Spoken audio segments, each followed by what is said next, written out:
Rebut Kupiansk dari Ukraina, tentara Rusia gunakan strategi maut penggiling daging.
Tak hanya menempatkan ratusan ribu personel di sepanjang poros Donetsk-Kharkiv, tentara Rusia juga dilaporkan memiliki siasat maut untuk menguasai penuh kedua wilayah tersebut.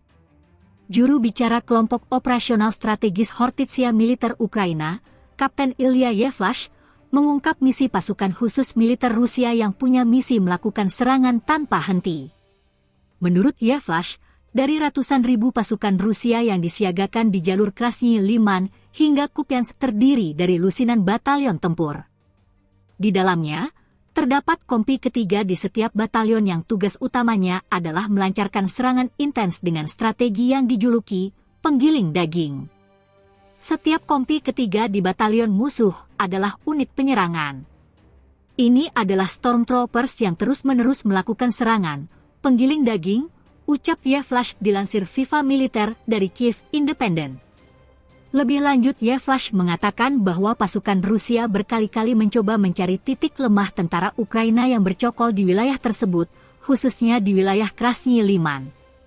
Militer Rusia disebut Yevlash telah memusatkan personelnya di desa Terny, Republik Rakyat Donetsk, DPR, untuk bisa bergerak maju ke wilayah Shinkivka di Kupiansk dan menguasai seluruh wilayah tersebut. Viva Militer melaporkan dalam berita sebelumnya, Yevlash telah melaporkan penambahan pasukan Angkatan Bersenjata Federasi Rusia, VSRF, di sepanjang jalur Krasny Liman Kupiansk. Jalur sepanjang 114,3 km diduduki oleh sekitar 122.000 tentara Rusia, yang juga diperkuat oleh lebih dari 1.000 tank tempur utama, MBT, 2.000 kendaraan lapis baja, 1.100 unit artileri, dan 400 sistem peluncur multiroket, MLRS. Kupiansk menjadi kota selanjutnya yang menjadi sasaran tentara Rusia untuk direbut, setelah berhasil menduduki kota Avdiivka di wilayah Donetsk pada pertengahan Februari 2024 lalu.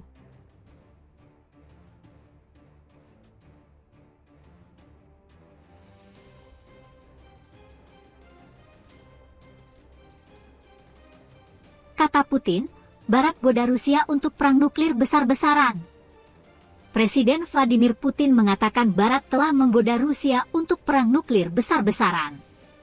Dia memperingatkan bahwa Moskow memiliki persenjataan nuklir yang sangat besar, yang berada dalam kondisi kesiapan penuh untuk pengerahan. Peringatan Presiden Rusia itu disampaikan dalam pidatonya di hadapan para legislator di Moskow pada hari Kamis. Dia juga sekali lagi menuduh Barat menghasut konflik Ukraina.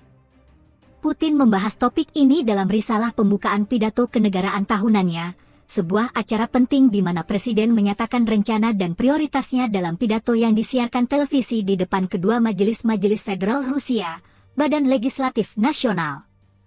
Orang nomor satu Rusia ini bersikeras bahwa klaim baru-baru ini oleh para pejabat Barat bahwa Moskow berencana menyerang NATO adalah omong kosong.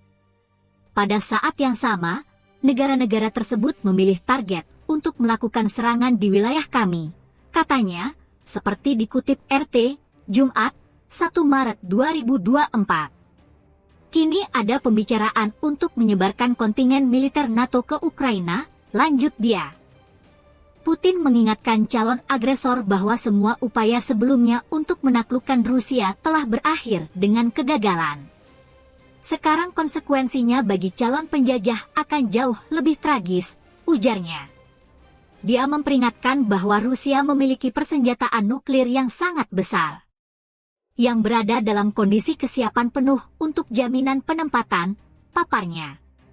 Semua yang mereka pikirkan saat ini, yang menakut-nakuti dunia, semuanya benar-benar menimbulkan ancaman konflik yang melibatkan senjata nuklir dan kehancuran peradaban. Apakah mereka tidak memahami hal ini? Presiden Rusia tersebut menyatakan bahwa para politisi Barat yang melontarkan pernyataan eskalasi tersebut sudah melupakan apa itu perang.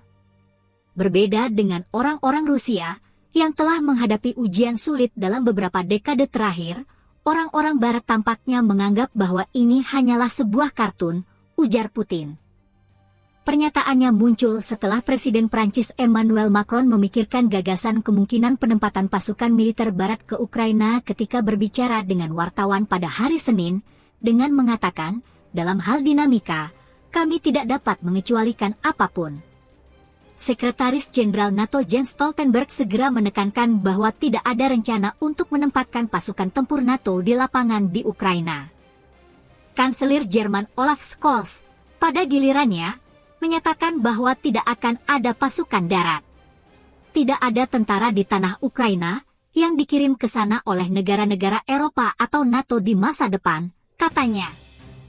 Para pemimpin Polandia, Republik Ceko, Swedia dan Finlandia juga memberikan jaminan serupa bahwa mereka tidak akan mengirim tentara ke Ukraina. Juru bicara Kremlin Dmitry Peskov memperingatkan bahaya dari gagasan Macron. Perkembangan seperti itu berarti bahwa kita harus berbicara bukan tentang kemungkinannya, melainkan tentang keniscayaan konfrontasi militer habis-habisan antara NATO dan Rusia, katanya.